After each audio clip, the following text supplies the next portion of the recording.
So இந்திய பொருளாதாரத்தில் அடுத்தது என்னது அப்படின்னா இயற்கை வளங்கள். ஸோ இதில் வந்து பார்த்தீங்கன்னா புதுப்பிக்கக்கூடிய புதுப்பிக்க இயலாத, இது நம்ம சின்ன வயசுலேயே படித்த ஒரு விஷயம்தான். ஸோ புதுப்பிக்கக்கூடியது அப்படின்னா ஈஸியாக அகைனை வந்து மறுபடியும் நம்ம என்ன பண்ணிடலாம், அதை வந்து நம்ம ரெனிவல் பண்ணி மறுபடியும் நம்ம வந்து அதை கொண்டு வந்துடலாம். பட் புதுப்பிக்க இயலாதுன்னா மறுபடியும் அந்த இதை வந்து நம்ம என்ன பண்ண முடியாது, மறுசுழற்சி பண்ணி கொண்டு வர முடியாது. ஸோ இந்த மாதிரி தான் பேசிக். ஓகேங்களா. ஸோ காடு, வனவிலங்கு, காற்று, அப்புறம் கடல், நீர்மின் சக்தி, உயிரினத் தொகுதி, காற்றாலை மின் உற்பத்தி, இது எல்லாத்தையும் மறுபடியும் நம்ம புதுப்பிச்சு கொண்டு வந்துடலாம். ஸோ புதுப்பிக்க இயலாதுன்னு சொல்லி பார்த்தீங்கன்னா இந்த படிம எரிபொருள், நிலக்கரி, அதாவது அதாவது என்ன சொல்ல, இப்போ இதான் நிலக்கரின்னு வச்சுக்கோ, இது போயிடுச்சுன்னா இது மறுபடியும் நம்ம வந்து இதால் யூஸ் பண்ண முடியாது. ஸோ அந்த மாதிரி விஷயம் சொல்கிறாங்க. ஓகேங்களா. ஸோ நிலக்கரி, பெட்ரோலியம் அடுத்தடுத்து உருவாகிட்டே இருந்தால் தான் ஓகேங்களா. ஸோ பெட்ரோலியம், கனிமங்கள், அந்த இதை வச்சுட்டு மறுபடியும் நம்ம வந்து வேறு எதுவும் உருவாக்க முடியாது அப்படிங்கிற மாதிரி சொல்கிறாங்க. ஸோ நெக்ஸ்ட் வந்து பார்த்தீங்கன்னா இப்போ மண் வளம் சொல்லி பார்த்தீங்க அப்படின்னா நம்மளுடைய உலகத்தில் 7th பிளேஸில் வந்து இருக்குதுன்னு சொல்கிறாங்க. இந்தியா வந்து 32.8 லட்சம் சதுர கிலோமீட்டர் வந்து நிலப்பரப்போடு இருக்குதான். ஓகேங்களா. அதாவது 2.4% சொன்னோம்ல, புவி நிலப்பரப்பு, புவி ஷார்ட்கட் சொன்னோம்ல 2, நிலப்பரப்பு அப்படிங்கிறது 4. ஸோ இப்போ 2.4 அப்படின்னு சொல்லி சொன்னாங்க. ஸோ அதை தான் சொல்கிறாங்க 2.42 அப்படின்னு சொல்கிறாங்க. ஸோ இப்போ வந்து அதிக விவசாய பரப்பு, ஓகேங்களா, நிலம் வந்து அதிகமாக வச்சுருப்பாங்களா, 10 ஹெக்டேருக்கு மேலே வச்சுருப்பாங்களே, அவங்க வந்து குறைவான எண்ணிக்கையில் என்ன பண்ணுறாங்க அப்படின்னா விவசாயம் செய்கிறாங்க. இப்போ வந்து இப்போ 1 ஹெக்டர் 2 ஹெக்டர்னு வச்சுருப்பாங்களா, அவங்க வந்து அதிகமான எண்ணிக்கையில் வந்து விவசாயம் பண்ணுறாங்க. அதை தான் சொல்லியிருக்காங்க. இது வந்து எதுன்னு அவசியம் கிடையாது, ஜஸ்ட் ஞாபகம் வச்சுட்டா போதும். ஓகேங்களா. ஸோ நெக்ஸ்ட் வந்து பார்த்தீங்கன்னா வனவளம் சொல்லி பார்த்தீங்க அப்படின்னா 2007 படி பார்த்தீங்க அப்படின்னா இந்தியாவில் காடு வந்து எவ்வளோ இருக்குன்னா 69.09 மில்லி ஹெக்டேர் வந்து இருக்குது அப்படின்னு சொல்கிறாங்க. மொத்த நிலப்பரப்பில் 21.02% வந்து இருக்குது. ஓகேங்களா. ஸோ இது வந்து எப்படின்னா அடர் அப்படின்னா 8. ஸோ ஓகேங்களா, 8. ஸோ 8.35 அவ்வளோதான். அந்த 8 மட்டும் வச்சுக்கோங்க, 8. ஓகேங்களா. ஸோ நெக்ஸ்ட்டு ஓரளவு, ஸோ 31 வயசில் ஓரளவுக்கு அப்படி இதாக இருப்போம்ல, ஸோ ஓரளவு 31 வயசு அப்படிங்க வச்சுக்கோங்க. நெக்ஸ்ட் வந்து பரந்த வெளிக்காடு, 28 வயசில் வெளியில் போகணும்னு நினைப்போம். 31 வயசில் ஓரளவுக்கு அப்படின்னு வச்சுக்கோங்க. 28 வயசில் பரந்த வெளிக்காடு. ஓகேங்களா. ஸோ அப்படியே வச்சுக்கோங்க.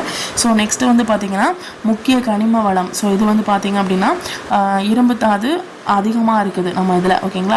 ஸோ இரும்பு தாது பார்த்திங்கன்னா 2ஆக பிரியுது. ஒன்று ஹேமரைட்டு, இன்னொன்று மேக்னடைட்டு. ஸோ இதில் வந்து ஹேமா அப்படிங்கிறது வந்து எப்படி வச்சுக்கோம்னா ஹேமரைட்டு ஹேமான்னு வச்சுக்கோங்க. இந்த பாண்டியன் ஸ்டோர்ஸில் ஒருத்தவங்க வருவாங்களா, ஹேமா, அவங்க பேர் ஹேமா தானே. ஸோ அவங்களுக்கு சேலரி வந்து 14,000 சேலரியா. ஓகேங்களா. ஸோ அவங்க வந்து அதாவது 14,630 ஓகேங்களா மில்லியன் டன் வந்து இருக்குது அப்படின்னு சொல்கிறாங்க.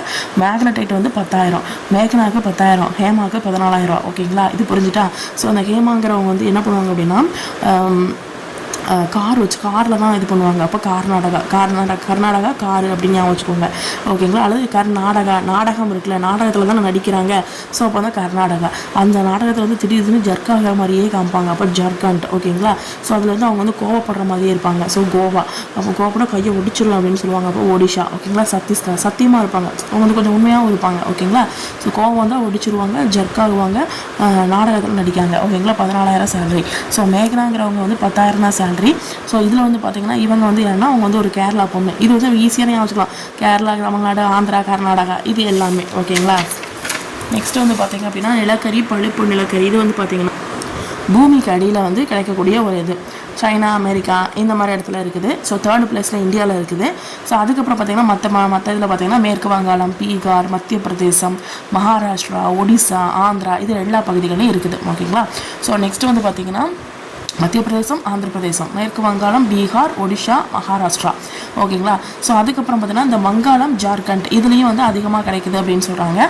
ஸோ நெக்ஸ்ட் வந்து அலுமினியத்தாது. யாராவது உங்களை அடிச்சுட்டு, அதாவது பாக்ஸிங் பண்ணி அடிச்சிட்டாங்கன்னு வச்சுக்கோங்க, அழுதுருவீங்க. அப்போ பாக்ஸைட்டு அழுதுருவீங்கன்னா அலுமினியத்தாது. ஓகேங்களா. ஸோ அலுமினியம் தயாரிக்கக்கூடிய மிக முக்கிய தாது பார்த்தீங்கன்னா இந்த பாக்ஸைட் தான். இது எங்கெங்கெல்லாம் கிடைக்குது அப்படின்னா எதுக்குலாம் நீங்கள் அழுவீங்க, உங்கள் கை காலை யாராவது ஒடிச்சாங்கன்னா அழுவீங்க, அப்போ ஒடிஷா. அதுக்கப்புறம் வந்து பீச்சுக்கு கூட்டிகிட்டு போகலன்னா அழுவீங்க, அப்போ கிழக்கு கடற்கரை. ஓகேங்களா. ஆந்திரா. அதுக்கப்புறம் வந்து ரொம்ப ஆந்திரா, இது வந்து எப்படியா வச்சுக்கோங்க. ஓகேங்களா. ஆந்திராவுக்கு கூட்டிகிட்டு போகிற, திருப்பதியில் போய் லட்டு வாங்கி கொடுக்கல அப்படின்னா அதுக்கு ஒரு அழுவீங்க. ஸோ அப்படியே வச்சுக்கோங்க. ஸோ மைக்கா அப்படின்னா என்னது, மைனா என்னது, என்னுடைய, காண என்னது, காப்பாற்றுறது. ஸோ அப்போ என்ன காப்பாற்றுறது அப்படின்னா என்னது, வெப்பத்தில் இருக்கக்கூடிய கர்மம், வெப்பத்தை வந்து தடுத்து அப்படி என்ன காப்பாற்றுது அப்படின்னு வச்சுக்கோங்க. ஸோ அறுதிர் மின் கடத்தியாக இருக்குது. இந்தியாவில் வந்து பார்த்தீங்கன்னா 60% வந்து மைக்கா உற்பத்தி பண்ணுறாங்க. ஃபர்ஸ்ட் பிளேஸில் மை இந்தியா அப்படின்னு வச்சுக்கோங்க. ஸோ இப்போ வந்து ஃபர்ஸ்ட் பிளேஸில் இருக்குது அப்படின்னு சொல்கிறாங்க. ஸோ அதுக்கப்புறம் பெக்மடைட் அப்படி பெக்கு மைக்கு. ஸோ இந்த மைக்கா வகை வந்து ஆந்திரா, ஜார்க்கண்ட், பீகார், ராஜஸ்தான் இந்த மாதிரி பகுதிகளில் அதிகமாக காணப்படுதுன்னு சொல்கிறாங்க. ஆந்திரா, ஜார்க்கண்ட், பீகார், அதுக்கப்புறம் ராஜஸ்தான். ஓகேங்களா. ஸோ அப்போ ஆந்திரா, ஜார்க்கண்ட், பீகார், ராஜஸ்தான். அப்புறம் மின் உபகரணங்களை மின் தடுப்பானை வந்து யூஸ் பண்ணுறாங்க. ஸோ நெக்ஸ்ட் வந்து சுத்திகரிக்கப்படாத எண்ணெய் அப்படின்னு சொல்லி பார்த்தீங்கன்னா இதில் எங்கெங்கெல்லாம் எண்ணெய் வளங்கள் இருக்குதுன்னு பார்த்தீங்கன்னா, அதுக்கு முன்னாடி சுத்திகரிக்கப்படாத எண்ணெய் பார்த்தீங்கன்னா அஸ்ஸாம், குஜராத் இதெல்லாம் இங்கேருந்து எடுக்கிறாங்க. ஸோ எண்ணெய் வளங்கள் எங்கெங்கெல்லாம் அதிகமாக இருக்குன்னா டிக்பாய், பார்டர்பூர், நாகர்காட்டிகா, காசிம்பூர், ருத்ராபூர், சிவசாகர், மாரன், அதுக்கப்புறம் காம்பே வளைகுடா, அப்புறம் வந்து நெக்ஸ்ட் வந்து காலோஷ். ஓகேங்களா, அந்த பேக்கெட்டில் உள்ளது அந்தளவுக்கு தெரிஞ்சணும் அவசியம் கிடையாது. ஜஸ்ட் பேசிக் மட்டும் தெரிஞ்சால் 2 முறை ரீட் பண்ணாலே போதும். நான் சொல்லிடுறேன். அஸ்ஸாம், குஜராத்லேருந்து எடுக்கிறாங்க எண்ணெய். ஓகேங்களா, இப்போ வந்து இது எப்படி ஞாபகம், இப்போ வந்து எண்ணெய் யாராவது உங்ககிட்ட கேட்டாங்கன்னா அஸ்கு பிஸ்கு அப்படின்னு சொல்லிட்டு சொல்லுவீங்க. சொல்லிவிட்டு எண்ணெய் கீழே கொட்டிருந்துச்சுட்டு என்ன பண்ணுவீங்க, குதிச்சு வலிக்கு விழுந்துருவீங்க.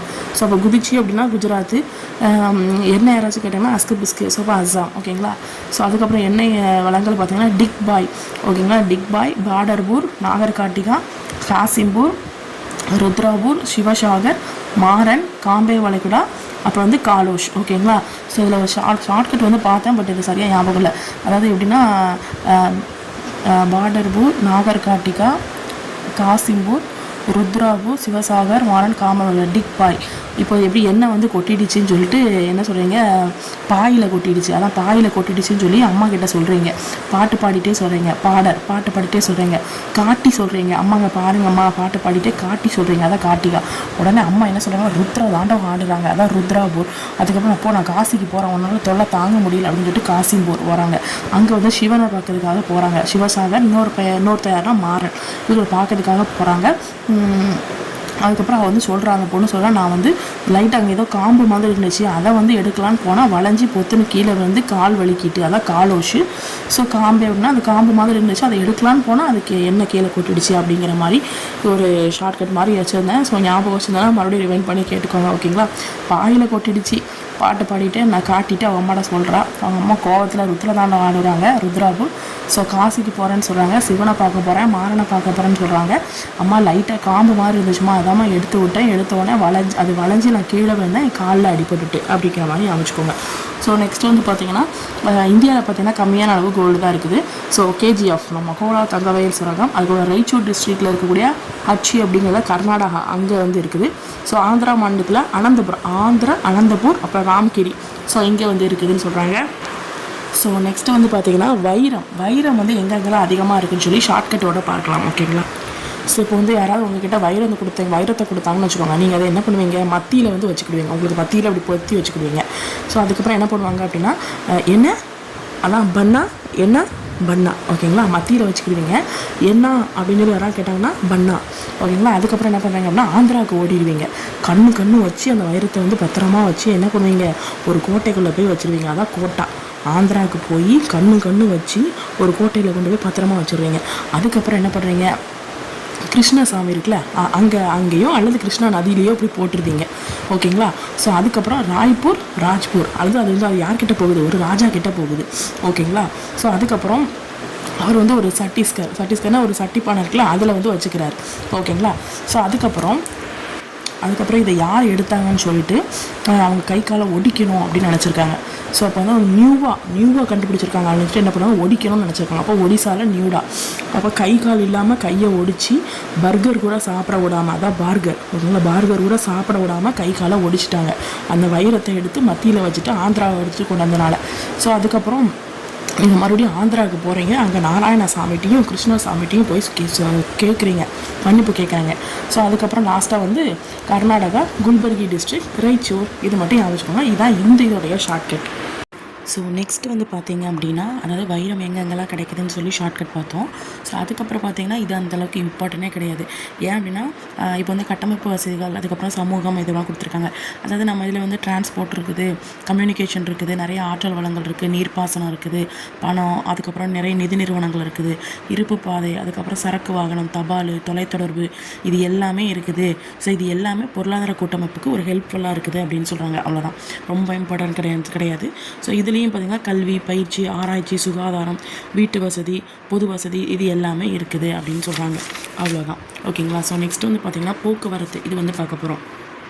ஸோ போக்குவரத்தில் பார்த்திங்க அப்படின்னா இந்தியா ஓகேங்களா. ஸோ இந்திய சாலை போக்குவரத்தில் எவ்வளவு நீளம் அப்படின்னா 30 லட்சம் சதுர கிலோமீட்டர் வந்து ஸோ 30 லட்சம் கிலோமீட்டர் நீளம் வந்து இருக்குது ஓகேங்களா. ஸோ உலகத்தில் ரொம்ப மிகப்பெரிய ஒரு சாலை போக்குவரத்துனா இதுதான் அப்படின்னு சொல்கிறாங்க ஓகேங்களா.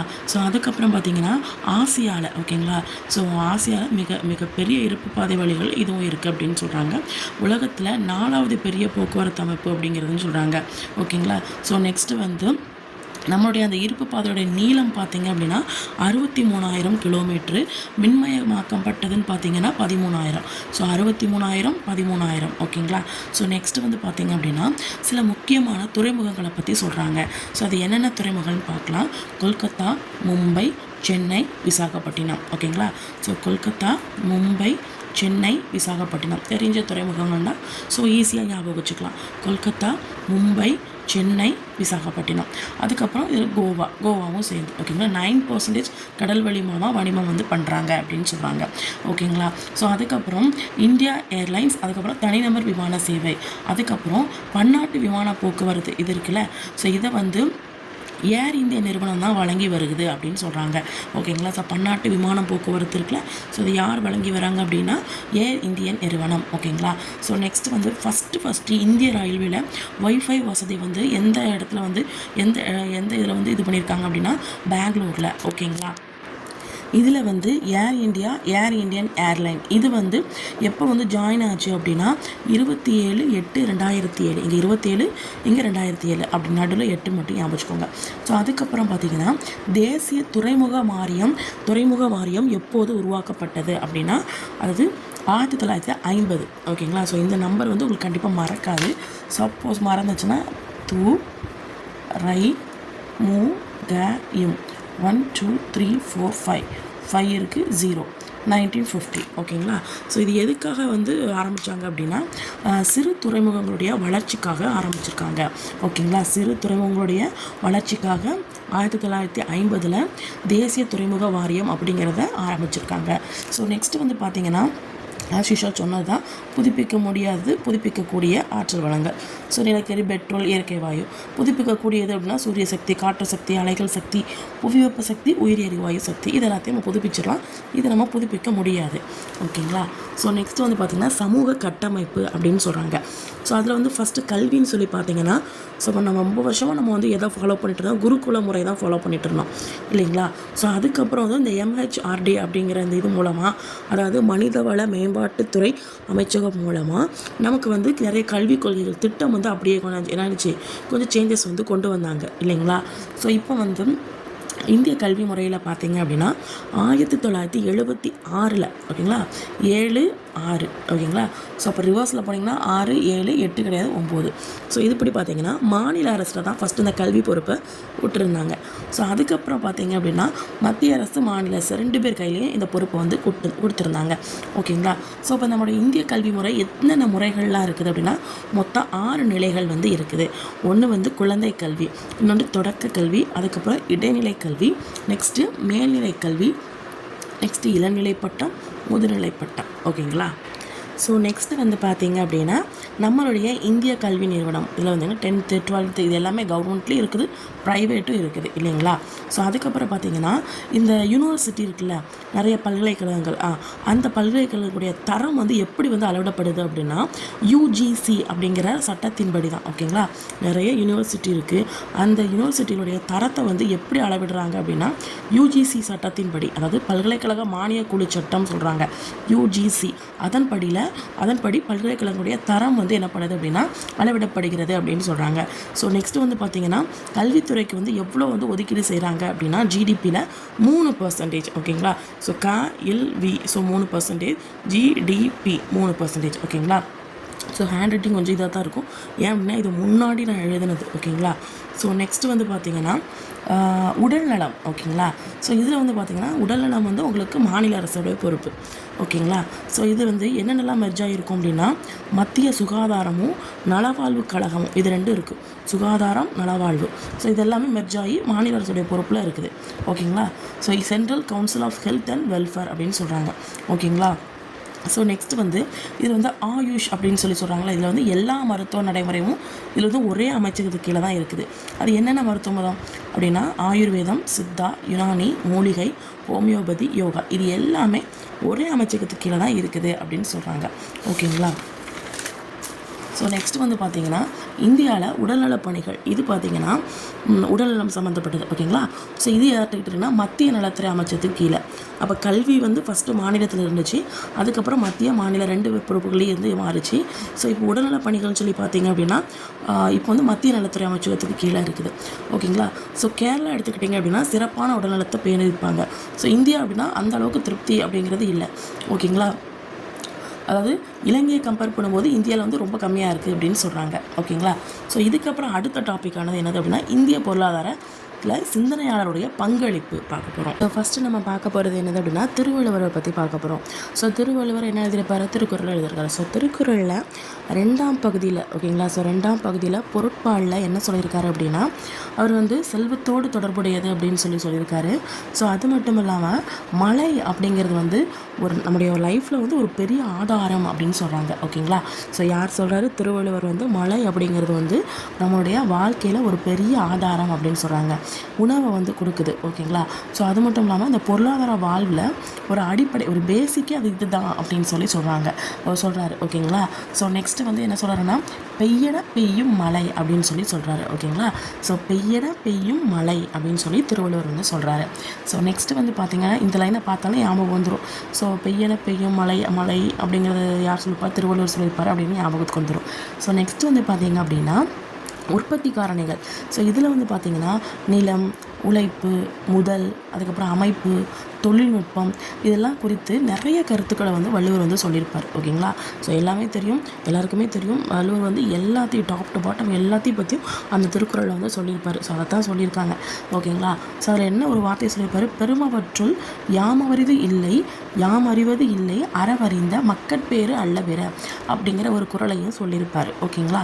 ஸோ அந்த குறளை பார்த்தாலே தெரிஞ்சிடும், இதை கேட்கவும் மாட்டாங்க. ஸோ நெக்ஸ்ட் வந்து பார்த்திங்கன்னா வேளாண்மையை பற்றி வள்ளுவர் வந்து சொல்லியிருப்பார். என்ன சொல்லியிருப்பார் அப்படின்னா இது வந்து இப்போ அக்ரிகல்ச்சர் அப்படிங்கிறது வந்து ஒரு அடிப்படை, அது வந்து ஒரு பேசிக்கு அப்படின்னு சொல்கிறாரு. ஓகேங்களா. அடிப்படை பொருளாதார நடவடிக்கை அப்படின்னு சொல்கிறாரு. ஓகேங்களா. எதை அப்படின்னா நம்மளுடைய வேளாண்மை. ஏன்னா அது வந்து ஒரு பேசிக்கு, அது இருந்தால் தான் உணவு வரும். ஸோ அதனால வந்து அந்த உணவு இருந்தால் தான் நம்ம அதுக்கப்புறம் உழைக்க முடியும். ஸோ இந்த மாதிரி அதுக்காக அப்படி சொல்கிறாரு. அது மட்டும் இல்லாமல் இந்த உலகத்தில் அச்சாணி மாதிரி இருக்கிறது எது அப்படின்னா நம்ம வேளாண்மை. அந்த வேளாண்மை இல்லை அப்படின்னா வண்டி ஓடாது. அதுக்காக அப்படி சொல்லியிருக்காங்க. ஓகேங்களா. அது மட்டும் இல்லாமல் உழவு தொழில் யார் புரிகிறாங்களோ அவன் தான் உண்மையான அந்த தலையாய மனிதன் அப்படின்னு சொல்கிறாரு. ஓகேங்களா. யார் சொல்கிறாரு, நம்முடைய வள்ளுவர். ஓகேங்களா. ஸோ அதுக்கு என்ன சொல்கிறாருன்னா உழுதுண்டு வாழ்வாரே வாழ்வார், மற்றெல்லாம் தொழுதுண்டு பின் செல்பவர் அப்படின்னு சொல்கிறாரு திருக்குறளில். ஓகேங்களா. ஸோ திருவள்ளுவர் எதெல்லாம் சொல்லியிருக்காரு, ஃபஸ்ட்டு மலையை பற்றி சொன்னார், அதுக்கப்புறம் நிலம், முதல், அப்புறம் அமைப்பு, தொழில்நுட்பம், உழைப்பு, இது எல்லாத்தையும் பற்றி சொல்லியிருக்கிறாரு. ஸோ அதுக்கப்புறம் இதான் வேளாண்மை தான் அச்சாணின்னு சொல்கிறாரு. ஸோ அதுக்கப்புறம் வேளாண்மை தொழில் செய்கிறவன் தான் தலையாய மனிதன் சொல்கிறாரு. ஸோ உழுதுண்டு வாழ்வாரே வாழ்வார் அந்த திருக்குறளை வந்து சொல்கிறாரு. ஓகேங்களா. ஸோ இது புரிஞ்சிடுச்சா. ஸோ நெக்ஸ்ட்டு வந்து பார்த்திங்கன்னா பொது நிதி, இதை பற்றி சொல்கிறாரு. அதாவது வந்து இப்போ திருவள்ளுவர் வந்து பொது நிதியை பற்றி சொல்கிறாருன்னு சொல்கிறாங்க. இப்போ பொது வருவாய், பொது செலவு, நிதி நிர்வாகம், இது எல்லா இதுலேயும் தலைப்பில் வந்து எழுதியிருக்கிறார். அதுக்கு ஒரு திருக்குறள் வந்து சொல்லியிருப்பார், இயற்றலும் ஈட்டலும் காத்தலும் காத்த வகுத்தலும் வள்ளல் அரசு அப்படின்னு சொல்லியிருப்பார். ஓகேங்களா. ஸோ பொருள் எங்கே, செல்வம் எங்கே இருக்கோ அதை தேடி நம்ம வந்து என்ன பண்ணுவோம், ஃபஸ்ட்டு அதை ஏற்றணும், அதுக்கப்புறம் அது எங்கே இருக்குன்னு ஃபஸ்ட்டு ஆராயணும், அதுக்கப்புறம் அதை ஈட்டணும், அதுக்கப்புறம் அதை காக்கணும், அது என்னென்னலாம் செலவு பண்ணலாம், எதெல்லாம் சேமித்து வைக்கலாம், இது எல்லாமே வந்து ஒரு அரசு வந்து செய்யணும் அப்படின்னு சொல்கிறாங்க. அந்த பொது நிதியை இப்படி செய்யணும் அப்படின்னு சொல்லி வள்ளுவர் வந்து சொல்லுவார் அரசை பற்றி. ஓகேங்களா. ஸோ அதுக்கப்புறம் வருவாயை உருவாக்கணும், அதை சேகரிக்கணும், அந்த நிர்வாகம் பண்ணணும், அப்புறம் அந்த பொது செலவு என்னவோ அதெல்லாத்தையும் பார்க்கணும் அப்படின்னு சொல்கிறாரு. ஓகேங்களா. ஸோ நெக்ஸ்ட் வந்து பார்த்திங்க அப்படின்னா இப்போ ஒரு நாடு இருக்குல்ல, இப்போ நம்ம இந்தியா நாடுன்னு வச்சுக்கோங்களேன். ஸோ அந்த நாடு வந்து செலவை வந்து கண்ட்ரோல் பண்ணிட்டுன்னு வச்சுக்கோங்க. சப்போஸ் அவங்களுக்கு வந்து வருவாய் வந்து கம்மியாக வந்தாலும் கூட பரவாயில்ல, ஆனால் செலவு வந்து கண்ட்ரோல் பண்ணி வைக்கணும். ஓகே. செலவை வந்து நம்ம அதிகமாக பண்ணக்கூடாது அப்படின்னு சொல்கிறாரு. ஓகேங்களா. ஸோ நெக்ஸ்ட்டு வந்து எப்போதும் உபரி நிலை இருக்கட்டும். உபரி நிலைன்னா என்னது, எக்ஸ்ட்ராவே கொஞ்சம் இருக்கணும். ஓகேங்களா. எக்ஸ்ட்ராவாக இப்போ ஏதாவது கம்பு ஏதாச்சும் போடுறோம் அப்படின்னா, ஏதாவது பயிர் ஏதோ ஒன்று போடுறோம் அப்படின்னா எக்ஸ்ட்ரா உபரியாக வந்து நம்மக்கிட்ட இருக்கணும். ஓகேங்களா. ஸோ இப்போ மறுபடியும் நம்ம வந்து என்ன பண்ணுறோம், விவசாயம் பண்ணுறோம், அதில் நிறைய உபரி கிடச்சா அந்த உபரியை நீ பத்திரமா சேர்த்து வைக்கணும். அதையும் கொண்டு எல்லாத்தையும் கொண்டு போட்டோன்னா சப்போஸ் அது ஏதாவது ஒன்று ஆச்சு, விவசாயத்தில் ஏதாவது ஒன்று ஆச்சுன்னா அப்போ உனக்கு கையில் இருக்காமல் போகும். அதனால் உபரிநிலை அப்படிங்கிறது எப்போவுமே இருக்கணும் அப்படின்னு சொல்லுவார். ஸோ அதுக்கப்புறம் என்னென்னா, சம்டைம்ஸ் சமநீதி நிலை ஒரு வேளை உபரி அதிகமாக இல்லாட்டாலும் கூட அட்லீஸ்ட் சமமாவது இருக்கணும். ஓகேங்களா. உனக்கு தேவையான உணவுப் பொருளாவது இருக்கணும் அப்படின்னு சொல்கிறாரு. ஆனால் பற்றாக்குறை அப்படிங்கிறது வந்து இருக்கக்கூடாது அப்படின்னு சொல்கிறாரு. ஓகேங்களா. ஸோ சொல்லுவாங்கள்ல, கல்யாண வீட்டில் சாப்பாடு வந்து நிறைய இருந்தாலும் பரவாயில்ல, எல்லாருக்கும் கரெக்டாக போனாலும் பரவாயில்ல, ஆனால் தட்டுப்பாடு வந்துடக்கூடாது அப்படின்னு சொல்லுவாங்களே. ஸோ அது மாதிரி தான். ஓகேங்களா. ஸோ அதுக்கப்புறம் என்ன பண்ணுறாருன்னா, வள்ளுவர் வந்து செலவை பற்றி என்ன சொல்லியிருக்காரு அப்படின்னா, பாதுகாப்பு அந்த இப்போ நீங்கள் செலவு பண்ணுறீங்கப்பா அப்படின்னா இந்தந்த விஷயங்களுக்கும் நீங்கள் செலவு பண்ணலாம்ப்பா. அது என்னென்னா பாதுகாப்புக்காக செலவு பண்ணலாம், ஏதாவது பொதுப்பணிகள் செய்கிறதுக்காக நீ செலவு பண்ணலாம், சமூக பணிகள் செய்கிறதுக்காக நீ செலவு பண்ணலாம் அப்படின்னு சொல்லி அவர் சொல்கிறார். இந்த மாதிரி விஷயத்துக்குள்ள நீ செலவு பண்ணலாம் அப்படின்ட்டு சொல்கிறாரு. ஸோ நெக்ஸ்ட் வந்து பார்த்திங்கன்னா, வெளிநாட்டு உதவை பற்றி சொல்லுவார். வள்ளுவர் அப்போவே சொல்லியிருப்பார். என்ன சொல்லியிருப்பார் அப்படின்னா, நீ வந்து வெளிநாட்டில் இருந்து உதவி கேட்டு நீ வந்து உன் நாட்டை நீ நடத்துகிறன்னா உன்னோட நாடு வந்து உண்மையிலே வந்து என்னது, நாடே கிடையாது அப்படின்னு சொல்லியிருப்பார். ஓகேங்களா. ஸோ அதான் சொல்லலாம், வள்ளுவர் டோல் என்ன சொல்லியிருக்காரு அப்படின்னா, எந்த ஒரு ஆதரவு கெட் ஃப்ரம் வெளிநாடு. இப்போ இங்கிலீஷும் மிக்ஸ் பண்ணி சொல்லியிருப்பேன். அப்படின்னா கொஞ்சம் இன்ட்ரெஸ்டிங்காக படிக்கிற மாதிரி இருக்கும். ஸோ அதுக்காக. ஓகேங்களா. ஸோ வெளிநாட்டில் இருந்து நம்ம எந்த ஒரு உதவியும் கோரக்கூடாது. அப்படி கோரினா உன் நாடே கிடையாது அப்படின்னு சொல்லி எல்லாத்தையும் தன்னிறைவாக இருக்கணும் அப்படின்னு சொல்கிறாரு. ஸோ நெக்ஸ்ட் வந்து வறுமை மற்றும் பிச்சை எடுத்தல். இதுக்கு இதில் பார்த்தீங்க அப்படின்னா, அதாவது இப்போ வந்து சுதந்திரம், அதாவது பசி கொடுமையிலேருந்து நம்ம ஃப்ரீடம் இருக்கணும். ஓகேங்களா. பசி இல்லாமல், அதாவது பசி கொடுமைன்னு சொல்லுவாங்களா, அது இருக்கிறதுலே ஒரு பெரிய கொடுமை. ஓகேங்களா. ஸோ அந்த கொடுமையிலேருந்து நம்ம சுதந்திரமாக இருக்கணும். ஸோ ஓகேங்களா. இது வந்து ஒவ்வொரு மனுஷனும் ஒவ்வொரு குடிமகனும் பெறக்கூடிய ஒரு அடிப்படை சுதந்திரம். நான் தான் இருக்கிறேன்னா எனக்கு பசி, ஒரு வாரம் ஒரு 2-3 நாள் சாப்பிடாமல் பசி கொடுமையில் இருக்கிறேன் அப்படின்னா இதுதான் எனக்கு வந்து சுதந்திரம் இல்லைன்னு அர்த்தம். இப்போ நான் வந்து என்னுடைய ஒரு வேலையோ 2 வேலையோ சாப்பிட்ற அளவுக்கு நான் சாப்பிட்டுட்டு இருக்கிறேன் அப்படின்னா அது எனக்கு தான் எனக்கு மேலே கிடைச்ச பெரிய சுதந்திரம் அப்படின்னு சொல்கிறாரு. ஓகேங்களா. ஸோ அதுக்கப்புறம் வந்து வறுமை அனைத்து தீமைகளுக்கும் வேறாக இருந்து தீராத துன்பத்தை தருவது அப்படின்னு சொல்கிறாங்க. ஓகேங்களா. வறுமை தான் இருக்கிறதுலே பெரிய துன்பம் அப்படிங்கிறாங்க. நெக்ஸ்ட்டு வந்து பார்த்திங்கன்னா, செல்வத்தை பற்றி சொல்லியிருப்பார். ஸோ இதில் வந்து பார்த்திங்கன்னா, செல்வம் வந்து ஜஸ்ட் நீ வாழ்கிறதுக்கான வழி, அவ்வளோதான், அதுவும் இலக்கு கிடையாது அப்படின்னு சொல்லுவார். நல்லா இருக்குல்ல. செல்வம் வந்து நீ ஜஸ்ட்டு வாழ்கிறதுக்காக உனக்கு ஒரு பணம், அவ்வளோதான், அதுவே உன் குறிக்கோளாக நினச்சி நீ கடைசி வரைக்கும் வாழ்ந்துட்டு இருந்தால் நீ இருக்கிற வாழ்க்கையை விட்டுருவேன். ஸோ அதுக்காக இப்படி சொல்கிறார். செல்வம் வந்து மதிக்கத்தக்க வழிகளிலே ஈட்டப்படணும். தப்பான இதை தொழில் பண்ணி அதுக்கப்புறம் நீ வந்து செல்வத்தை ஈட்டுறது செல்வம் கிடையாது அப்படின்னு சொல்கிறார். நெக்ஸ்ட் வந்து செல்வத்தை நீங்கள் பதுக்கி வச்சிங்கன்னா அது பயனில்லாமல் தான் போகும். ஓகேங்களா. தொழில் தான் உண்மையான செல்வம். நீ என்ன தொழில் பண்ணுறியோ அதுதான் உண்மையான உனக்கு செல்வமாக இருக்குது அப்படின்னு சொல்கிறாங்க. உழைப்பு தான் மிகப்பெரிய வளம். நீ உழைக்கிறீல்ல, ஹார்ட் ஒர்க் பண்ணி உழைக்கிறீல்ல, அதுதான் உன்னுடைய வளம் அப்படின்னு சொல்கிறாரு நம்மளுடைய திருவள்ளுவர். ஸோ நெக்ஸ்ட்டு வந்து பார்த்திங்கன்னா, நலம் பேணும் அரசு. இதில் வந்து என்ன சொல்கிறாரு அப்படின்னா, வறுமை, எழுத்தறிவின்மை, நோய்கள், இது எல்லாமே வந்து ஒரு நல்ல அரசு இருக்குன்னு வச்சுக்கோங்க. அந்த அரசு இருந்துச்சுன்னா அங்கே வறுமை இருக்காது, எழுத்தறிவின்மை இருக்காது, ஸோ நோய்கள் வந்து இருக்காது. இதுதான் ஒரு நல்ல அரசுப்பா அப்படின்னு சொல்கிறாரு. இதில் முக்கிய கூறுகளாக இருக்கக்கூடியது என்னென்னது அப்படின்னா, ஃபஸ்ட்டு வந்து என்னென்னா, நோய் நொடியற்ற எல்லாம் சொல்லுவாங்க, நோய் நொடி இல்லாத வாழ்க்கை வாழணும்ப்பா அப்படி தானே சொல்லுவாங்க. ஸோ அதுக்கப்புறம் வந்து செல்வம், அதுக்கப்புறம் நல்ல விளைச்சல், நல்ல வளம், அதுக்கப்புறம் மகிழ்ச்சி, ஸோ மக்களுக்கு முழு பாதுகாப்பு, இது எல்லாமே ஒரு நலம் பேணும் அரசு செய்யணும். ஓகேங்களா. ஸோ நெக்ஸ்ட்டு வந்து இப்போ ஒரு நேரம் வள்ளுவரை பார்த்தோமா, வள்ளுவர் நிறைய விஷயங்களை சொல்லிட்டார். மழையை பற்றி சொன்னார், அதுக்கப்புறம் வேளாண்மையை பற்றி சொல்கிறாரு, நம்முடைய அரசு எப்படிலாம் செயல்படணும்னு சொல்கிறாரு, செலவு பற்றி சொல்கிறாரு, வெளிநாட்டில் போய் பிச்சை எடுக்காதங்காரு, அதுக்கப்புறம் செல்வத்தை பற்றி சொல்கிறாரு, நலம் பேணும் அரசை பற்றி சொல்கிறாரு.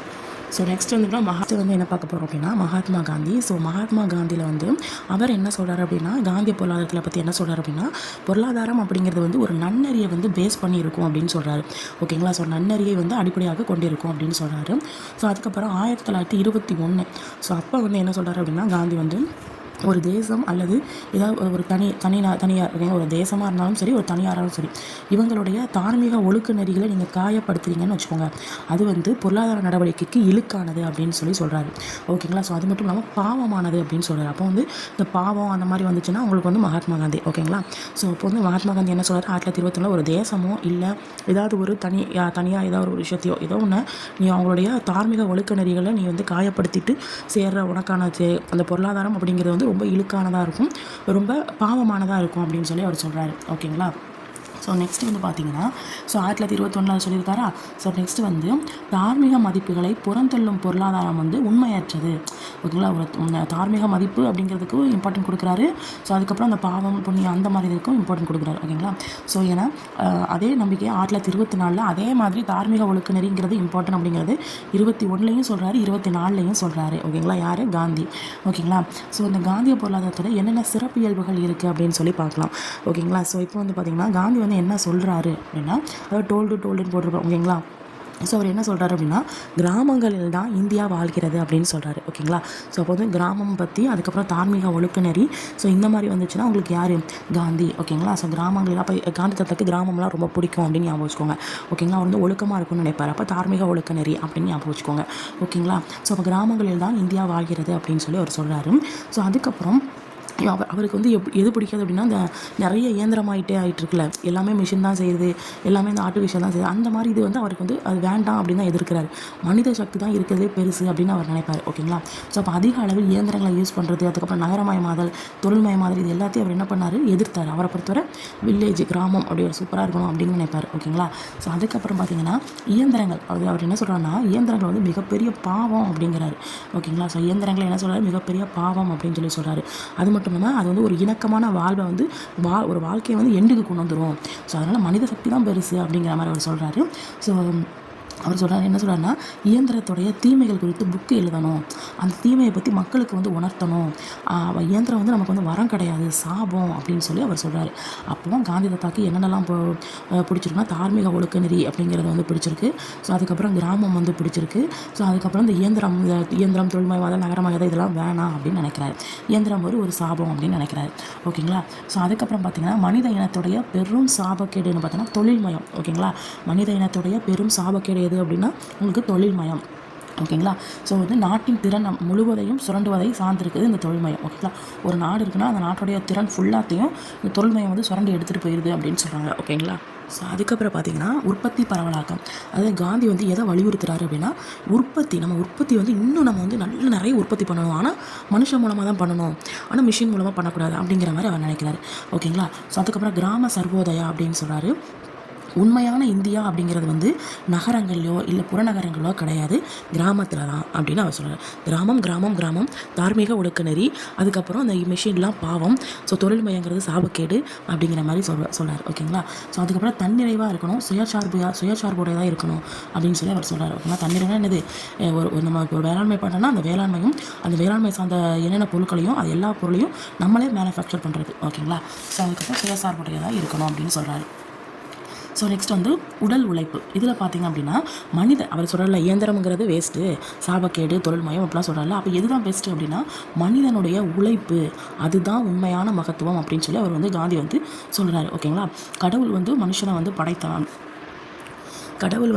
வந்து படைச்சிருக்கிறான்னா அதோடைய நோக்கம் என்னது அப்படின்னா, அவனுக்கு தேவையான உணவை வந்து அவனே வேர்வை சிந்தி நல்லா உழைச்சி அதன் மூலமாக அவன் வந்து பெற்றுக்கணும் அப்படின்னு சொல்லி அவர் சொல்கிறார். ஓகேங்களா, ஸோ மனித ஆற்றல் தான் பெருசு.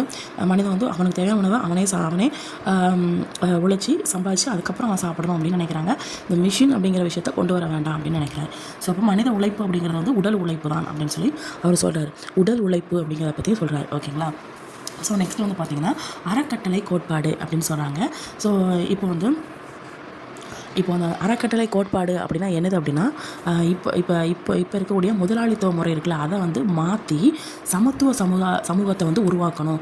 அதுதான் என்னது? அறக்கட்டளை. எல்லாருமே சமமாக இருக்கணும், அவ்வளோதான். இந்த முதலாளித்துவம் அப்படிங்கிறது வந்து இருக்கக்கூடாது, எல்லோரும் சமமாக இருக்கணும் அப்படிங்கிறாரு. ஓகேங்களா, ஸோ நம்மளோட இந்தியா எடுத்துக்கிட்டிங்க அப்படின்னா சூதாட்ட முதலாளித்துவம், அதுக்கப்புறம் குறைகூறும் முதலாளித்துவம், இந்த மாதிரி இதில் வந்து சேர்ந்துருக்குது அப்படின்னு சொல்லி சொல்கிறாங்க. ஓகேங்களா, ஸோ நெக்ஸ்ட் வந்து உணவு பிரச்சனை. இதில் வந்து பார்த்திங்கன்னா இது வந்து ஹேண்ட் ரைட்டிங் ஆல்ரெடி சொன்ன மாதிரி ஹேண்ட் ரைட்டிங் ஸ்பீடாக எழுதிருப்பேன், ஸ்டார்டிங்கில் முந்தி படிக்கும்போது எழுதுனது. ஸோ அதனால் கொஞ்சம் இதாக இருக்கிற மாதிரி இருக்கும். ஸோ நான் சொல்கிறத நல்லா மைண்டில் வச்சு அப்படியே நீங்கள் எழுதினாலே போதும், உங்களுக்கு தப்பு நோட்ஸ் வந்து மேக் பண்ணாலே போதும். ஓகேங்களா, ஸோ நான் புக்கில் உள்ளதை நல்லா கரெக்டாக அது ரொம்ப இம்பார்ட்டன்ஸ் அதை மட்டும் கரெக்டாக மேட்ச் பண்ணி எடுத்துருக்கிறேன். ஓகேங்களா, ஸோ நெக்ஸ்ட் வந்து உணவு பிரச்சனையில் பார்த்திங்க அப்படின்னா இந்த பொருள் ஒரு சாப்பாடு பொருள்னு வச்சுக்கோங்களேன், அந்த உணவுப் பொருளில் நிறைய கட்டுப்பாடு வந்து இருக்கும். ஓகேங்களா. ஸோ அப்போ வந்து அந்த கட்டுப்பாடுகள் எல்லாத்தையும் என்ன பண்ணார் அப்படின்னா காந்தி வந்து எதிர்த்தார். ஓகேங்களா. ஸோ அதுக்கப்புறம் இது வந்து என்ன செயற்கை பற்றாக்குறையை உருவாக்கும் அப்படின்னு சொல்கிறாரு. ஓகேங்களா. உணவில் இருக்கக்கூடிய அந்த எல்லா கட்டுப்பாடையும் காந்தி எதிர்த்தார். இதை எதிர்க்கிறதுக்கான ரீசன் என்ன அப்படின்னா செயற்கை பற்றாக்குறையை உருவாக்கும் அப்படின்னு அவர் சொல்கிறார். ஓகேங்களா. ஸோ நெக்ஸ்ட் மக்கள் தொகை பற்றி என்ன சொல்கிறார் அப்படின்னா காந்தி வந்து என்ன சொல்கிறார் அப்படின்னா இந்த குடும்ப கட்டுப்பாடு இருக்குல்ல, ஸோ அந்த செயற்கையான குடும்ப கட்டுப்பாடு அப்படிங்கிற முறையை வந்து அவர் எதிர்த்தார். ஏன் அப்படின்னா மனுஷனுக்கு சுய கட்டுப்பாடு வந்து வேணும், பிரம்மச்சரியம் வேணும். அதனால் நீங்கள் வந்து அதன் மூலமாக தான் நம்ம வந்து பாப்புலேஷனை வந்து கண்ட்ரோல் பண்ணணுமே தவிர இந்த செயற்கை குடும்ப கட்டுப்பாடு ஃபேமிலி பிளானிங் அப்படிங்கிற விஷயத்துக்கு நம்ம போகக்கூடாது அப்படின்னு அவர் சொல்லுவார். ஓகேங்களா. ஸோ நெக்ஸ்ட் வந்து மது விலக்கு அப்படின்னு சொல்லி பார்த்தீங்க அப்படின்னா மது வந்து நமக்கு எந்த விதத்துலையும் நமக்கு நல்லதே செய்கிறது கிடையாது இல்லையா, நோயை மட்டும்தான் தருது இல்லைங்களா. ஸோ அதுக்கப்புறம் அவர் ஒரு வார்த்தையை சொல்லுவார், நம்முடைய இந்தியா வந்து குடியாரனுடைய நாடாக இருக்கிறத விட ஏழைகளின் நாடாக இருக்கிறது எவ்வளோ மேலே அப்படிங்கிறாரு. ஓகேங்களா. அப்போ வந்து காந்தத்தாக்கு குடிக்கிறது பிடிக்காது அப்படிங்கிற மாதிரி அமைச்சுக்கோங்க. ஸோ நெக்ஸ்ட் வந்து நிறைய மாநிலம் எடுத்துக்கிட்டிங்க அப்படின்னா அவருடைய வருவாய் அப்படிங்கிறது வந்து இந்த மது விற்பனையில் தான் இருக்குது அப்படின்னு சொல்கிறாங்க. அந்த சான்று தான் இருக்குது அஃப்கோர்ஸ் எங்கேயும் தான். ஸோ நெக்ஸ்ட் வந்து பார்த்திங்கன்னா நேரு வந்து பார்க்க போகிறோம். நேரு பார்த்திங்கன்னா நவீன இந்தியாவை கட்டமைத்த முதன்மை சிற்பி. அவர் கொஞ்சம் மாடர்னாக இருப்பார் அப்படின்னு ஞாபகம். ஸோ இப்போ நவீனம் அப்படின்னா மாடர்ன். ஸோ நான் மாடர்னாக இருப்பார் யாருன்னா நேரு அப்படின்னு ஞாபகம். ஓகேங்களா. ஸோ அவர் வந்து ஃபஸ்ட்டு பிரைம் மினிஸ்டராக பதவியேற்றிருப்பார்ல, அப்பத்துலேருந்து அவர் இறந்துருப்பார்ல. ஸோ 1964 அந்த வருஷம் வரைக்கும் அவர் வந்து பிரைம் மினிஸ்டராக வந்து தொடர்ந்து இருந்திருக்கிறாரு அப்படின்னு சொல்கிறாங்க. அப்போ கேட்பாங்க நேரு 64. ஓகேங்களா. நேரு 2 எழுத்து இருக்குது, இங்கே 4 இங்கே 6. ஸோ அப்படி கூட ஞாபகம் வச்சுக்கோங்க. ஓகேங்களா. 1964 நேரு வந்து அவர் இறக்குற வரைக்கும் பிரைம் மினிஸ்டர் வந்து இருந்திருக்கிறாரு. இவர் வந்து ஒரு நல்ல தேசபக்தர். ஓகேங்களா. ஸோ அதுக்கப்புறம் இவர் என்ன சொல்கிறாருன்னா ஜனநாயகம் மற்றும் மதச்சார்பின்மையை பற்றி சொல்கிறாரு. ஓகேங்களா. இவர் வந்து ஜனநாயகம் அப்படிங்கிற அவர் வந்து காந்தி வந்து என்ன சொன்னார், கிராமத்தை பற்றி பிலீவ் பண்ணார், தொழில்மயமாத்த நம்பலை. ஸோ மனித ஆற்றல் சக்தி தான் நம்பினார். இவர் வந்து இதை நம்புறாருன்னா ஜனநாயகத்தை வந்து உறுதியாக நம்புறாரு. ஓகேங்களா. அதுக்கப்புறம் பேச்சுரிமை, குடிமக்கள் உரிமை, வாக்குரிமை, சட்டத்தின் வழி ஆட்சி மற்றும் பாராளுமன்ற ஜனநாயகம் இது எல்லாத்தையும் அவர் வந்து என்ன பண்ணார், நம்பினார். ஓகேங்களா.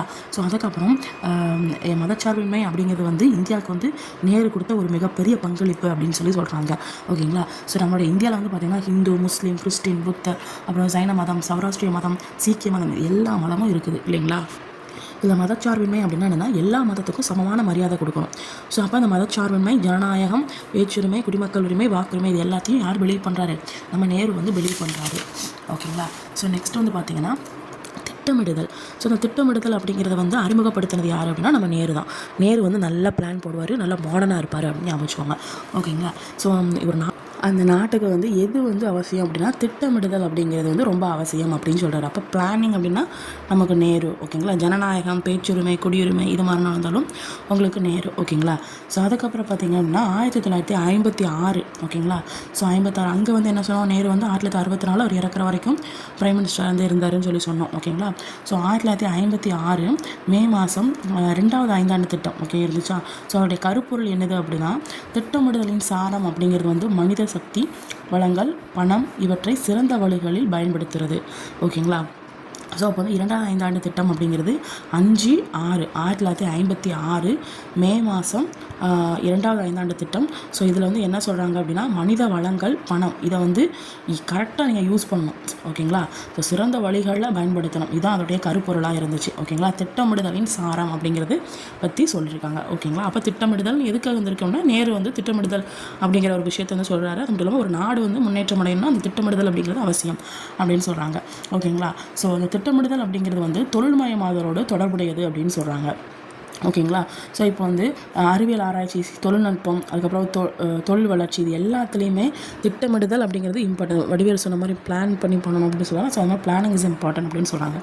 ஸோ பிரைம் மினிஸ்டர் அந்த டைமில் வந்து இவர் என்னென்னலாம் வந்து இது பண்ணியிருக்கிறாரு அப்படின்னா ஐஐடி அதாவது இந்திய தொழில்நுட்ப கழகம் அதையும் அதுக்கப்புறம் ஆராய்ச்சி நிறுவனங்கள் எல்லாத்தையும் வந்து இவர் இருக்கிற டைமில் வந்து ஸ்டார்ட் பண்ணாங்க. அதுவும் அறிவியல் மனப்பான்மையோடு என்ன பண்ணியிருப்பார் அப்படின்னா ஸ்டார்ட் பண்ணியிருப்பார். ஓகேங்களா. ஐஐடி அப்படின்னு சொல்லுவாங்க. ஸோ அது ஆராய்ச்சி நிறுவனம் இது எல்லாத்தையும். ஸோ நெக்ஸ்ட் வந்து பார்த்திங்கன்னா ஜனநாயகம், சமதர்மம் இது வந்து பார்த்திங்கன்னா சமதர்மம் அப்படின்னா என்னென்னா, சமதர்மம் அப்படிங்கிறது வந்து இந்தியாவுக்கு நேருக்கு வந்து மிகப்பெரிய பங்களிப்பு வந்து இருக்குது அப்படின்னு சொல்கிறாங்க. ஓகேங்களா. ஸோ சமதர்மம் மதச்சார்பின்மை இதுக்கு முன்னாடி பார்த்தோம்ல, அதுதான் எல்லாம் ஒன்று தான். ஓகேங்களா. நேருவின் சமதர்மம் அப்படிங்கிறது வந்து என்னன்னா ஜனநாயக சமதர்மம் அப்படின்னு சொல்கிறாங்க. நேருவுடைய சமதர்மம் அப்படிங்கிறது, நேருவோட பார்வையில் சமதர்மம் அப்படிங்கிறது வந்து ஜனநாயக சமதர்மம் அப்படின்னு சொல்கிறாங்க. ஸோ நெக்ஸ்ட் நம்ம யாரை பார்க்க போகிறோம் அப்படின்னா அம்பேத்கர் பற்றி பார்க்க போகிறோம். ஸோ அம்பேத்கர் பார்த்திங்க அப்படின்னா 1891 1956. ஸோ இந்த 1956 உங்களுக்கு வந்து 2வது திட்டத்துடைய கருப்பொருள் பற்றி சொல்லியிருப்பாங்க. ஓகே, இவர் பன்முகத்திறன் கொண்டவர், சமதர்ம காவலர், இவர் சமூக நீதிக்கான காவலர். ஓகேங்களா. அரசு சட்டத்தை வடிவமைச்சு கொடுத்தவர் இவர் தான். ஸோ அது மட்டும் இல்லாமல் இதில் நிறைய நூல்கள் பற்றி நிறைய வரும். ஓகேங்களா. ஸோ நல்லா கேட்டுக்கோங்க, அவர் எந்தெந்த படிக்கும்போது என்னென்னலாம் பண்ணார் அப்படிங்கிறத. ஓகேங்களா. நல்லா கேட்டுக்கோங்க. முதுகலை பட்ட படிப்பு. ஓகேங்களா. அப்போ வந்து நம்ம சப்மிட் பண்ணுவோம்ல, ப்ராஜெக்ட் சப்மிட் பண்ணுவோம்ல, ஸோ அப்படி ஞாபகம் வச்சுக்கோங்க. முதுகலை பட்ட படிப்பு படிக்கிறாரு. ஸோ ப்ராஜெக்ட் சப்மிட் பண்ணுறாரு. ஸோ அந்த நூல் பேர் என்னது அப்படின்னா பழங்கால இந்திய வர்த்தகம். எடுத்தவொடனே பழசு அப்படின்றாரு ஞாபகம் வச்சுக்கோங்க. ஓகேங்களா. 1915 கொலம்பியா. ஓகேங்களா. பாஞ்சு எழுதுறாரு. நம்ம ஃபஸ்ட்டு நம்ம எழுதும் போது என்ன பண்ணுவோம், பாஞ்சு எழுதுவோமா. ஸோ பாஞ்சு ஃபஸ்ட்டு குழப்பமாக இருக்கிற மாதிரி இருக்கும், அதான் கொலம்பியா. ஓகேங்களா. பாஞ்சு எழுதுகிறோம், ஃபஸ்ட்டு குழப்பமாக இருக்கும். So Colombia. ஸோ எதை பற்றி எழுதுறோம்னா வருத பழசு அப்படிங்கிற மாதிரி பழசு. அப்போ பழங்கால இந்திய வர்த்தகத்தை பற்றி எழுதுறாரு. ஓகேங்களா. எப்போ அப்படின்னா முதுகலை பட்ட படிப்புக்காக சமர்ப்பிக்கப்பட்ட அந்த ஆய்வு கட்டுரை. ஸோ அதுக்கப்புறம் பார்த்தீங்க அப்படின்னா முனைவர் பட்டம். அப்போ வந்து என்ன ஆய்வு கட்டுரை வந்து நம்ம சமர்ப்பிச்சிருப்பாரு அப்படின்னா இந்தியாவின் தேசிய பங்கீடு பற்றிய வரலாறு மற்றும் பகுப்பாய்வு ஆய்வறிக்கை. வரலாறு அப்படிங்கிற இந்தியாவின் தேசிய பங்கீடு பற்றிய வரலாறு பகுப்பாய்வு. ஓகே, வரலாறு ரொம்ப முக்கியம் தம்பி அப்படின்னு சொல்லுவாங்க. ஸோ ஃபஸ்ட் எடுத்தோடனே பழங்காலம். ஓகேங்களா. அதுக்கப்புறம் வரலாறு. ஓகேங்களா. ஸோ வரலாறு ஆய்வறிக்கை இது எல்லாத்தையும் சப்மிட் பண்ணியிருப்பார். ஓகேங்களா. இது வந்து முனைவர் பட்டத்துக்காக சப்மிட் பண்ணியிருப்பார். ஓகேங்களா. ஸோ அதுக்கப்புறம் பார்த்திங்க அப்படின்னா பிரிட்டிஷ் இந்தியாவில் மாகாண நிதிகளுடைய மதிப்பீடு அப்படின்னு சொல்லி கொடுத்துருக்குறாங்க. ஸோ மாகாண ஏகாதிபத்தி, இவர் வந்து ஒரு கட்டுரை வந்து எழுதியிருப்பார். என்னென்னா மாகாண ஏகாதிபத்தியத்தின் நிதிகள் பரவலாக்கம் பற்றி ஒரு ஆய்வு அப்படிங்கிறத வந்து எழுதியிருப்பார். ஓகேங்களா. ஸோ மாகாண ஏகாதிபத்தியத்தின் நீதிகள் பரவலாக்கம் அப்படிங்கிற பற்றி ஒரு ஆய்வு வந்து செஞ்சிருப்பார். ஓகேங்களா. ஸோ அதை வச்சு ஒரு கட்டுரை எழுதியிருப்பார். அந்த டாபிக் வச்சு ஒரு கட்டுரை எழுதியிருப்பார். ஸோ 1921 இது எப்படி ஞாபகம் வச்சுக்கலாம் அப்படின்னா நிதிகள் பரவலாக்கம். அப்போ அம்பேத்கர் காலகட்டத்தில் நிறைய நிதிகள் வந்து பரவலாக்கம் பண்ணிச்சு அப்படின்னு ஞாபகம் வச்சுக்கோங்க. ஓகேங்களா. அல்லது மாகாண ஏகாதிபத்தியம், இந்த ஒரு லைனை வந்து ஞாபகம் வச்சுக்கோங்க. மாகாண ஏகாதிபத்தியம் ஃபஸ்ட்டு என்ன சொன்னால் அருதப்பழசு. ஸோ அப்போ அதுக்கப்புறம் வரலாறு ரொம்ப முக்கியம் தம்பி. ஸோ அதுக்கப்புறம் வந்து மாகாண ஏகாதிபத்தி ஏகா. ஓகேங்களா. ஸோ அது மாதிரி ஞாபகம் வச்சுக்கோங்க. ஸோ அதுக்கப்புறம் 1921 எம்எஸ்சி படிச்சிருப்பாரு. ஸோ அந்த பட்டத்துக்காக என்ன ஒரு கட்டுரை வந்து எழுதியிருப்பார். ஓகேங்களா. என்ன இது பண்ணா அம்பேத்கருடைய பிரிட்டிஷ் இந்தியாவின் மாகாண நீதி பரவலாக்கல். ஸோ அதில் வந்து எம்எஸ்சி பட்டத்துக்காக வந்து என்ன பண்ணியிருப்பார் அப்படின்னா எழுதியிருப்பார். எம்எஸ்சி இதுக்காக எழுதியிருப்பார். ஓகேங்களா. அதுக்கப்புறம் 1921 அம்பேத்கருடைய பிரிட்டிஷ் இந்தியாவின் மாகாண நிதி பரவலாக்கம். இதுக்கு முன்னாடி சொன்னோம்ல மாகாண ஏகாதிபத்திய நிதிகள் பரவலாக்கம். ஸோ அதை பற்றி ஒரு கட்டுரை வந்து எழுதியிருப்பார். ஓகேங்களா. அப்போ மாகாண இதையும் ஞாபகம் வச்சுக்கலாம். ஸோ 23 வந்து பார்த்திங்கன்னா ரூபாயின் பிரச்சனை. 2 ரூபாவா 3 ரூபாவா பிரச்சனை, 2 ரூபா 3 ரூபா பிரச்சனை. ஓகேங்களா. அப்போ 23 ரூபாயின் பிரச்சனை. ஓகேங்களா.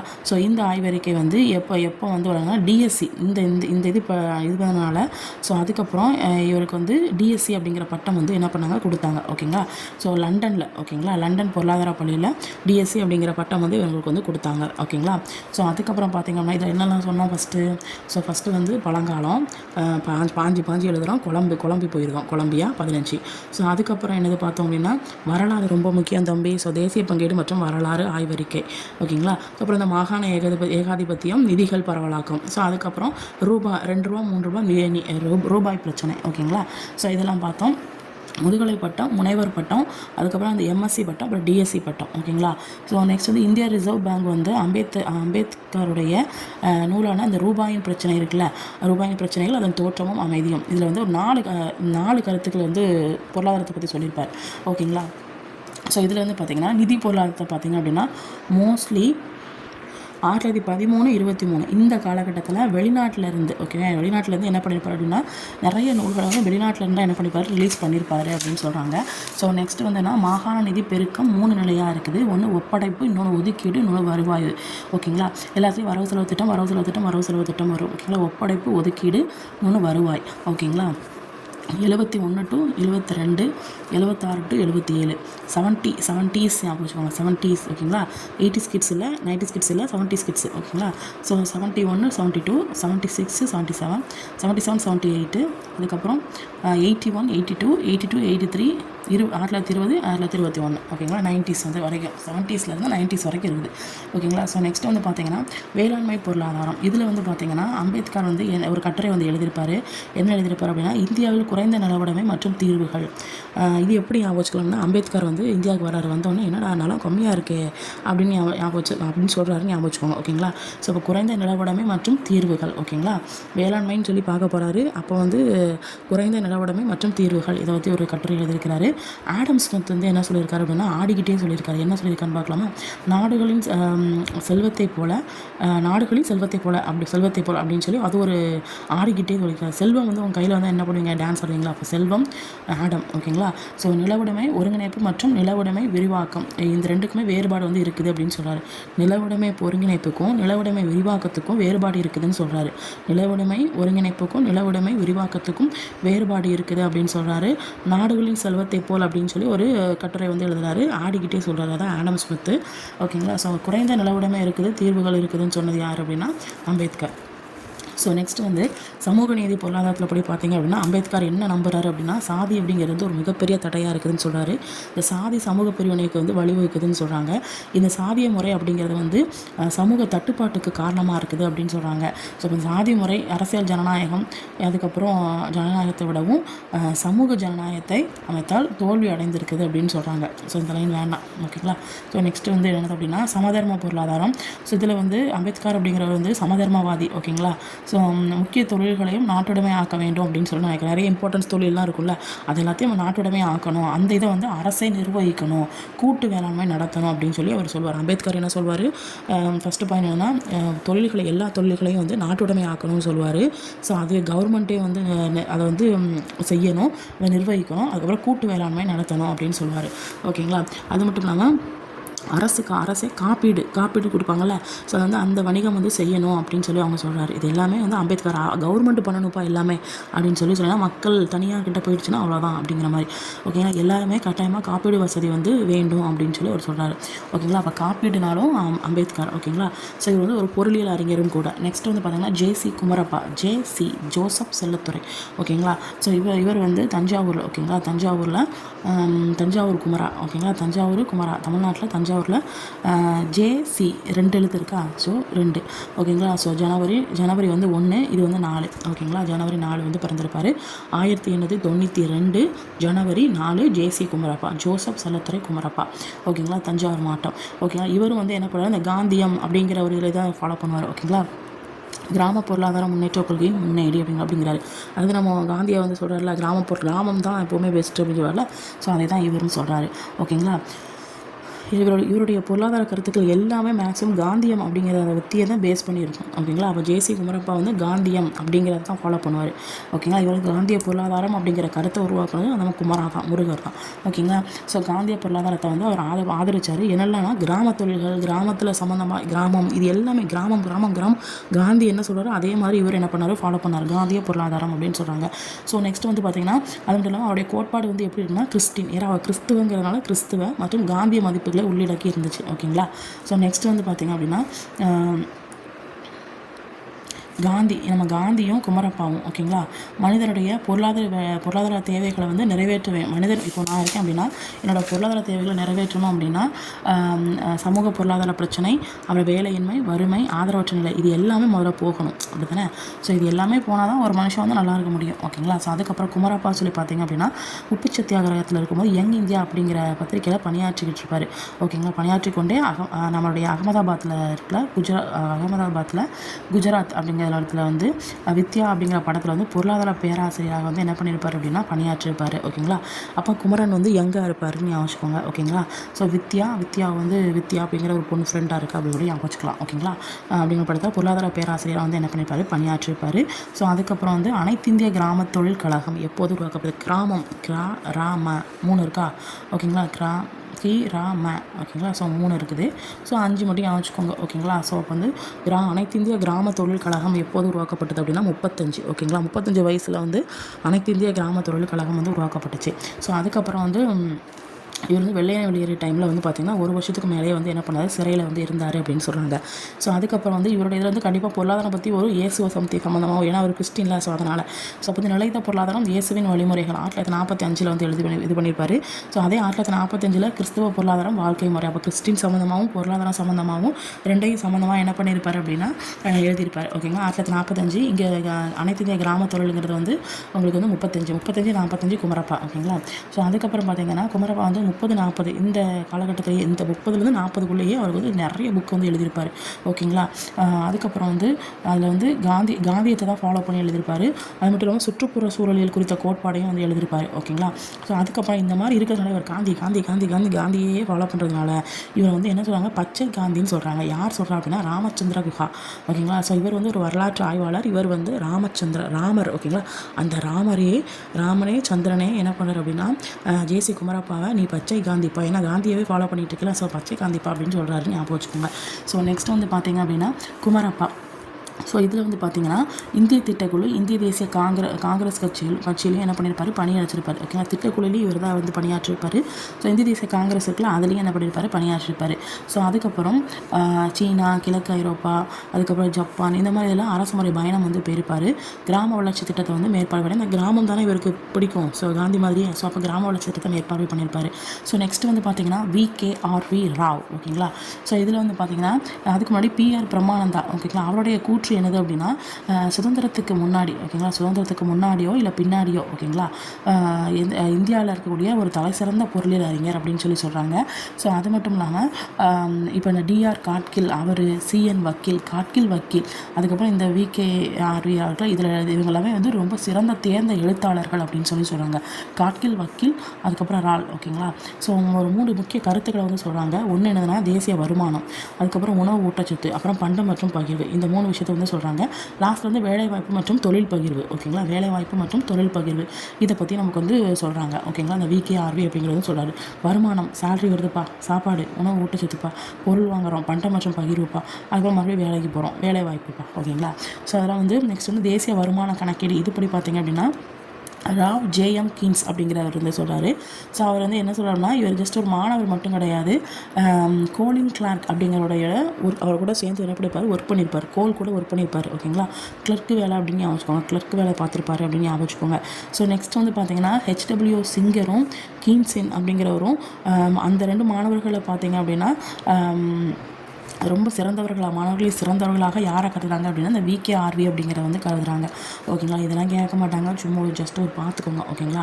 JM கீன்ஸ் அப்படிங்கிறது வந்து என்ன பண்ணுவார், ராவ் JM கீன்ஸ் அப்படிங்கிறது வந்து என்ன சொல்கிறார் அப்படின்னா JM கீன்ஸுடைய மாணவர் மட்டும் கிடையாது, கோலின் கிளார்க்குடைய ஒர்க் பண்ண வரும். ஓகேங்களா. இந்த ராவ் வந்து நம்மளுடைய JM கீன்ஸுடைய மாணவர் மட்டும் கிடையாது. ஓகேங்களா. JM கீன்ஸுடைய மாணவர் யார் அப்படின்னா ராவு. ஓகேங்களா. கீன்ஸுடைய மாணவர் யார், ராவு. அந்த ராவு வந்து ஜஸ்ட் அந்த JM கீன்ஸுடைய மாணவர் மட்டும் கிடையாது, இந்த கிளார்க்குடைய கூட சேர்ந்து ஒர்க் பண்ண வரும் அப்படின்னு சொல்கிறாங்க. ஸோ HW சிங்கரும் அப்புறம் கீன்சின் இவங்களும் மாணவர்களை சிறந்தவர்களாக யாரை கருதுறாங்கன்னா அந்த VK ராவ் அவரை தான் கருதுறாங்க.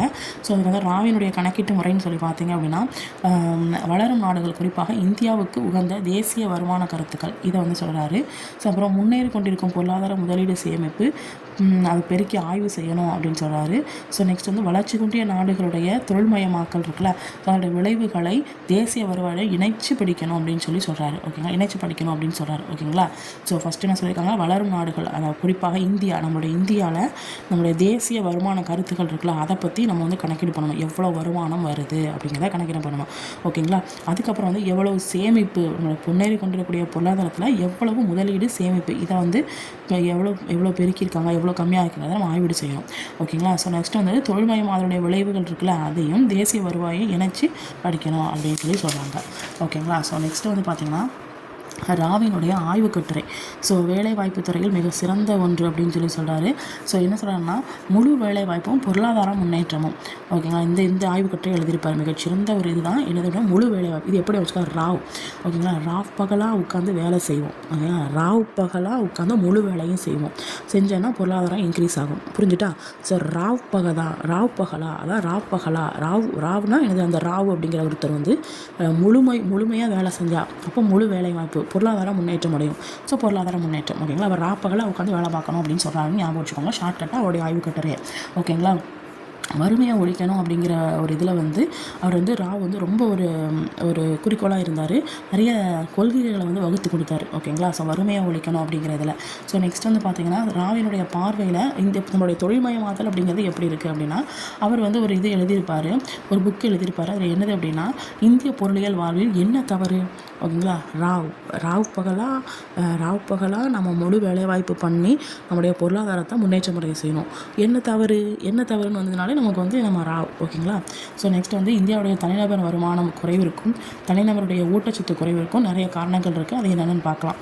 ஒன்று வந்து நில உடைமை வந்து முறையற்றதாக இருக்குது. நிலம் வந்து துண்டாடப்படுது, குறைந்த நீர்ப்பாசனமாக இருக்குது. வேளாண்மை அப்படிங்கிறது வந்து நிறைய பேர் வேளாண்மையை நம்பி இருக்கிறாங்க. ஸோ முதலீடுங்கிறது இல்லை. ஸோ நாணயத்தின் சுயாட்சி கொள்கையில் நாணயமாக யாரும் இல்லை. ஓகேங்களா. ஸோ இந்த மாதிரி காரணங்களால் தனிநபருடைய வருமானம் குறைவது, தனிநபருடைய ஊட்டச்சத்து குறைவுடுது. ஓகேங்களா. ஸோ நெக்ஸ்ட் வந்து கிராம தொகுதிகள் பார்த்திங்க அப்படின்னா, கிராம முன்னேற்றத்துக்காக நிறைய கிராம குழுக்கள்லாம் ஆரம்பிக்கப்பட்டுச்சு. ஓகேங்களா. ராவ் வந்து என்ன பண்ணார், பேரியல் பொருளாதாரத்துலேயே அவருடைய பங்களிப்பு வந்து இருக்குது அப்படின்னு சொல்கிறாங்க. ஸோ அவர் என்ன சொல்கிறார் அப்படின்னா, முன்னேற்றம் அடையாத நாடுகளுடைய முதலீடு, வருமானம் மற்றும் பெருக்கி இதில் என்ன தொடர்பு அப்படிங்கிறத பற்றி எழுதியிருப்பார். ஓகேங்களா. ஸோ அப்போ வந்து ராவ் பகலாக முழு வேலை வாய்ப்போடு இருந்தீங்க அப்படின்னா பொருளாதாரம் வந்து இன்க்ரீஸ் ஆகும். அதே ராவ் பகலாக முழு வேலைக்கு பண்ணால் என்ன தவறு. ஸோ இப்போ இந்திய பொருளாதாரம் சொல்லணும், பொருளாதாரம் முன்னேற்றம் அப்படின்னு சொல்லணும். அந்த பொருளாதார முன்னேற்றங்கிறது என்ன தவறு அப்படின்னு வந்தாலும் நமக்கு ராவ் தான். ஸோ அதுக்கப்புறம் லாஸ்ட்டாக வந்து பார்த்திங்க அப்படின்னா, முன்னேற்றமடையாத நாடுகளில் இப்படிலாம் நாங்கள் உழைக்கிறோம். இப்போ முன்னேற்றமடையாத நாடுகளுடைய முதலீடு, வருமானம் மற்றும் பெருக்கி. ஃபஸ்ட்டு முதலீடு, அப்புறம் சேலரி வரும், அதுக்கப்புறம் அதை பெருக்கணும். ஓகேங்களா. இது எல்லாமே ராவ் பகலாக உழைச்சா தான் முடியும். ஓகேங்களா. அப்படி ஞாபகம் வச்சுக்கோங்க. ஸோ 1952 5 சொல்கிறாரு, 5 சொல்கிறாரு அப்படின்னு சொல்கிறாங்க, ஞாபகம் வச்சுக்கோங்க. ஸோ அதுக்கப்புறம் நிறைய நிறுவனங்களுக்கு இவருடைய பங்களிப்பு இருக்குது. டெல்லி பொருளாதார பள்ளி. ஓகேங்களா. ஸோ நெக்ஸ்ட் வந்து பொருளாதார வளர்ச்சி கழகம். இதுவும் டெல்லி பொருளாதார மாற்றத்திற்கான கழகம், பொருளாதார வளர்ச்சி கழகம், பொருளாதார மாற்றத்திற்கான கழகம், டெல்லி பொருளாதார பள்ளி. ஓகேங்களா. So last but not least யாருன்னா அமர்த்தியா குமார் சிங். இவருக்கு வந்து பார்த்திங்கன்னா நோபல் குழு சென்னின் பங்களிப்பு அப்படின்னு சொல்கிறாங்க. ஸோ நெக்ஸ்ட் வந்து சமூக தெரிவு கொள்கை, அதுக்கப்புறம் வளர்ச்சி பொருளாதாரம், வறுமை, அதுக்கப்புறம் பஞ்சம் பற்றிய ஆய்வு, உரிமங்கள் திறன், முன்னேற்றம் பற்றிய கருத்து, இது எல்லாத்தையும் பற்றி ஒரு கட்டுரை மாதிரி எழுதியிருக்கிறார். ஓகேங்களா. ஸோ இது எப்படின்னா, கொஞ்சம் அமர்த்திட்டு உட்காருப்பா அப்படின்னு சொல்லல, அமர்ந்து உட்காரு அப்படின்னு சொல்லுவோம்ல, உட்காருப்பா. ஏன் என்னாச்சு, எதுக்கு உட்கார சொல்கிறீங்க அப்படின்னா, ஒன்று உனக்கு வறுமை இருக்குது, இன்னொன்று வந்து உனக்கு பஞ்சம் இருக்குது. சரியா குமார், அப்போ அமர்த்தியா குமார். ஓகேங்களா. கொஞ்சம் அமரு குமார் அப்படின்னு சொல்லி அமர வைக்கிறோம். உட்காந்துட்டான். ஓகே, உனக்கு இப்போ என்ன இருக்குது, வறுமை இருக்குது, பஞ்சம் இருக்குது இல்லையா. ஓகே, ஆமாம். ஸோ அதை பற்றி ஒரு ஆய்வு செய்வோம். ஓகேங்களா. நெக்ஸ்ட்டு உனக்கு உரிமங்கள் திறன் முன்னேற்றம் நீ முன்னேற்றம் அடையிறதுக்கான உரிமம் வந்து உங்ககிட்ட இருக்குது. ஸோ அதை வந்து இப்போ ஆய்வு பண்ணுவோம் அப்படின்னு சொல்கிறார். ஓகேங்களா. 95. ஸோ அப்போ இந்த மாதிரி ஞாபகம் வச்சுக்கோங்க. ஓகேங்களா. கொஞ்சம் அமருகுமார், வறுமை பஞ்சம் இருக்குது, அது எப்படியாவது முன்னேற்றம் அடைவோம். சரிங்களா. அவருடைய பேரை வச்சு ஞாபகப்படுத்திங்கன்னா அவர் என்ன நூல் எழுதினார் அப்படிங்கிறது ஞாபகம் வச்சுக்கலாம். ஓகேங்களா. ஸோ வறுமை பஞ்சம் மற்றும் உரிமம் மற்றும் இழப்பு. ஓகேங்களா. 1981. ஓகேங்களா. 81. ஓகேங்களா. எழுதியிருப்பார் வறுமை பஞ்சம் உரிமம் மற்றும் இழப்பு. ஓகேங்களா. 81 8 எழுதியிருக்காரு. இவ்வளோ குட்டையாக இருப்பார் போல. ஏன்னா அமர வச்சுட்டோம்னா அது போகல, 8 எழுத வச்சுருக்கோம்னு வச்சுக்கோங்க. ஸோ நெக்ஸ்ட் முக்கிய கருத்து பார்த்திங்க அப்படின்னா, வறுமை மற்றும் சமத்துவமின்மை பற்றி நிறைய வந்து ரைட் பண்ணியிருப்பார். வறுமை பகிர்வு, வறுமை கோட்பாட்டுக்கு கீழே உள்ள மக்களுடைய நுகர்வு, இதை எல்லையும் நம்ம வந்து கணக்கில் எடுத்துக்கணும் அப்படின்னு சொல்லி சொல்கிறாங்க. ஓகேங்களா. ஸோ வறுமை அமர்த்தியா, கொஞ்சம் அமருகுமார், உனக்கு வறுமை இருக்குது குமார், வறுமை பஞ்சம் இழப்பு இது மாதிரி வந்துச்சுன்னா நம்ம அமருகுமார். ஓகேங்களா. இதோட இந்திய பொருளாதாரம் அப்படிங்கிறது முடிஞ்சிடும். பார்க்க வந்து பெருசாக இருக்கிற மாதிரியே இருக்கும், ஆனால் உண்மையிலேயே கொஞ்சம் ஓரளவுக்கு நம்ம படிக்கிற மாதிரி தான் இருக்குது. ஓகேங்களா. ஸோ பெருசாக இருக்கே அப்படிங்கிறத நம்ம விட்டுற வேண்டாம். ஓகேங்களா. ஸோ இதோட இந்திய பொருளாதாரம் அப்படிங்கிறத வந்து முடிச்சு. ஓகேங்களா. ஸோ மறக்காமல் பிடிச்சிருந்துச்சுன்னா ஒரு லைக் இல்லை ஏதாவது ஒன்று பண்ணுங்கள். அப்போ தான் எனக்கு அடுத்து வந்து ஓகே போடலாம் அப்படிங்கிற ஒரு மைண்ட் செட் வந்து வரும். ஓகேங்களா. தேங்க்யூ.